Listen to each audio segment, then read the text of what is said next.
काकचेष्टा वकोद्यानं स्वाननिद्रा तथैव च अल्पाहारी गृहत्यागी विद्यार्थी पंचलक्षणम्। কাকের সমান চেষ্টা। কাক যেমন বারবার চেষ্টা করে। আমরা একটা গল্পে দেখেছি কাকের একসময় অনেক জল তেষ্টা পেয়েছিল, সে একটা কলসি খুঁজে পেয়েছিল। তখন সে বারবার চেষ্টা করে এক একটা করে পাথর সেই কলসিতে ফেলেছিল যাতে জলটা উপরের দিকে উঠে আসে, কাক যেন জল পান করতে পারে। কাকের মতো চেষ্টা করা, বকের মতো ধ্যান।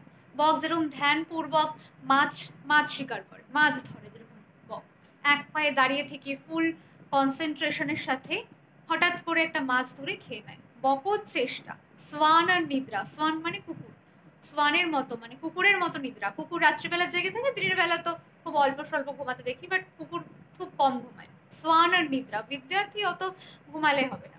সোয়ান আর নিদ্রা তথৈব চ, তথা এব চ, তথা মানে সেই রূপ, এব মানে ই, সেই রূপই, চ এবং আর কি অল্পাহারী, অল্প আহার যুক্ত, অল্প আহার করে, অল্প খায়। বেশি একদম ভরপেট খেলে ঘুম পাবে, আলসতা গ্রাস করবে, যতটা প্রয়োজন ততটুকু খেয়ে।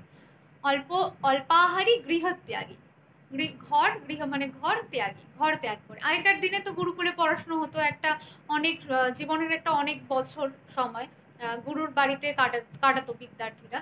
কিন্তু এখন সেটা স্কুল কলেজ করে, স্কুল কলেজেই তো অনেকটা টাইম চলে যায়, স্কুল কলেজ টিউশন ইত্যাদিতে। তো ঘরে আর বিদ্যার্থীরা কতক্ষণ থাকে। অল্পাহারী গৃহত্যাগী বিদ্যার্থী পঞ্চলক্ষণম, বিদ্যার্থীদের এই পাঁচটা লক্ষণ থাকে, এই পাঁচটা লক্ষণ যুক্ত হয় বিদ্যার্থীরা।